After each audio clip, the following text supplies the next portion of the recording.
Hello guys and welcome back to my channel.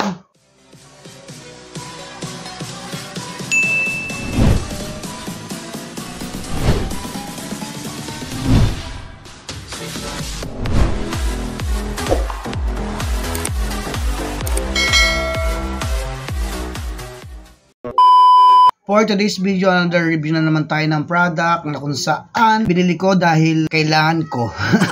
Okay, mag-alala guys, lahat naman ng nire-review kong products is ginagamit ko talaga. At kung bakit din po kasi ako umorder ng product na to, kasi nga every year may mga lugar na nagre-required ng kanya-kanyang sticker. Yearly kasi sila nagpapalit eh. Dahil nga tagal ko na rin dito sa area, talagang bumili na rin ako. At meron kasing lugar talaga na pag wala kang sticker, hindi ka papapasukin. So ngayon, gusto kong burahin kasi maling diskarte ko last year. Dinikit ko mismo dun sa windshield yung sticker. So medyo nakapangit sa paningin sa kotse.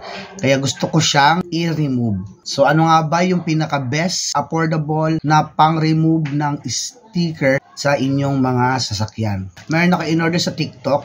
Yan, i-reveal ko sa inyo.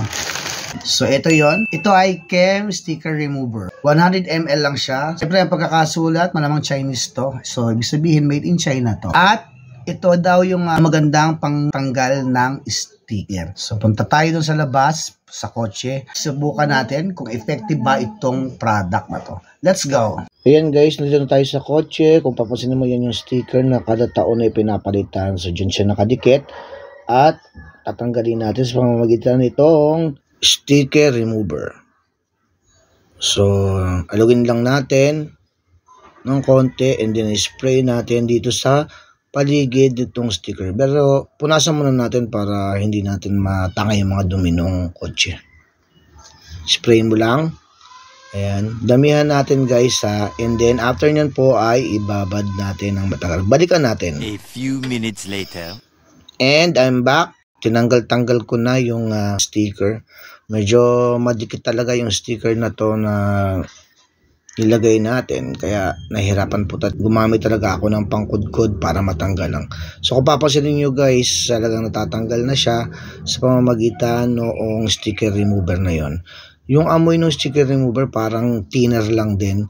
Kaya naisip ko is baka pwede rin yung thinner pang tanggal ng mga ganyan-ganyan. Kaso iniisip ko naman baka magkaroon ng scratches yung ating windshield. Ayan, so tapos na tayo guys. Finishing lang natin. Ayan, kinishin lang natin ng kinishin hanggang sa lumabas ng genie. So, ayan. That's it. Okay.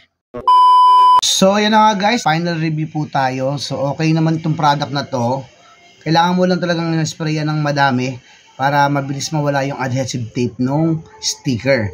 At the same time, gumamit na rin ako ng pangkudkod para mabilis ang pagtanggal. Sa amoy naman niya is, maamoy mo talaga dito yung amoy thinner. At the same time, mura lang po ito. Nabili ko lang siya ng 80 pesos sa TikTok shop. So, kung gusto niyo rin pong matry kung paano magtanggal talaga itong Kem sticker remover, punta lang kayo sa aking TikTok shop, ang James Dibo. Para sa akin, approve ang product pong ito. At sana nakatulong po sa inyo ang video ito.